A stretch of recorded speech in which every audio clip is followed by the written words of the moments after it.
Fatuse. I actually have a couple of questions, but the first question I'd like to ask you is, what would the characteristics be of maladministration? Thank you for the question asked about what are the characteristics of maladministration. I believe it's crucial importance before we go to what are the characteristics of maladministration. Allow me first to answer your question in this format in way for you and I to gain a better understanding actually what is maladministration. I think it's crucial importance not just for the person who asked the question, but also for all us and other ones. We will look at governance and leadership to be in the same page what is maladministration. I think maladministration is an act or process of running a system or organization incorrectly. Before we can understand what is the characteristics of maladministration, we have to come to the same understanding to say maladministration, it is the act or process of running a system or an organization incorrectly. I think there's a challenge sometimes. The result of that, of running any system, organization incorrectly, it gives birth, the consequence of it is maladministration. Means what? So now let us look at this word maladministration. There's a prefix, if you understand English, has a prefix upon the word administration. The prefix is mal. But what does mal mean? Mal has to do with bad.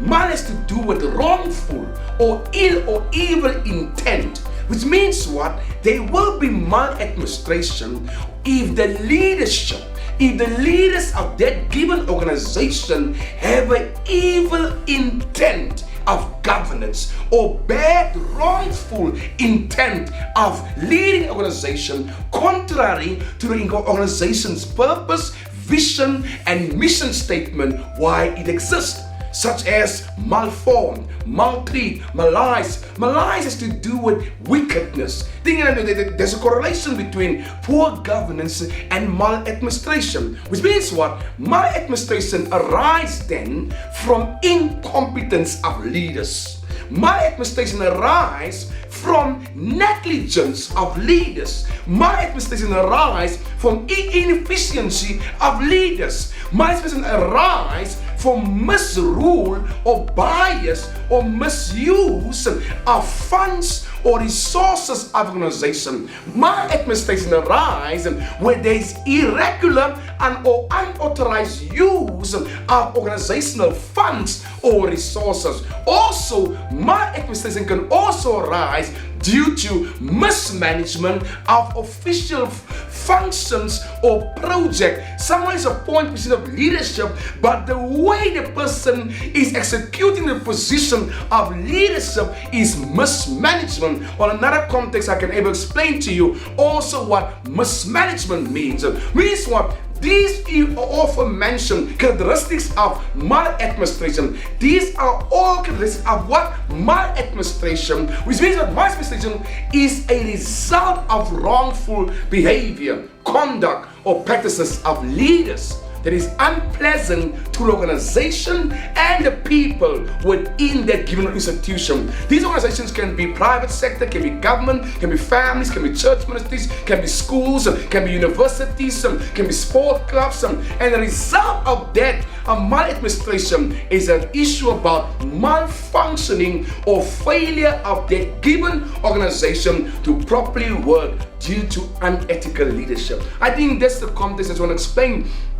When you ask me about what is the characteristic of maladministration, before we can see the characteristic of maladministration, are the incompetence, negligence, inefficiency, misuse, misrule, misuse of resources, misuse of funds. We have to understand where does this thing about maladministration come from. And I said to you, it's crucial to understand that the prefix of maladministration has to do with the word mal, and mal has to do with bad, wrongful, ill, evil intent. We have a crisis in society. We have a crisis in several organizations, government, spheres of government, public entities, private sector, and all other institutions. Because why? We have made a habit of maladministration. We are seeing the characteristics, but the root cause of it has to do with the heart, with the inner part of the intent of leaders. Regard, I hope I've answered your question appropriately. Regard, I thought it's very important to give you the context to first understand what is maladministration, when you understand what the issue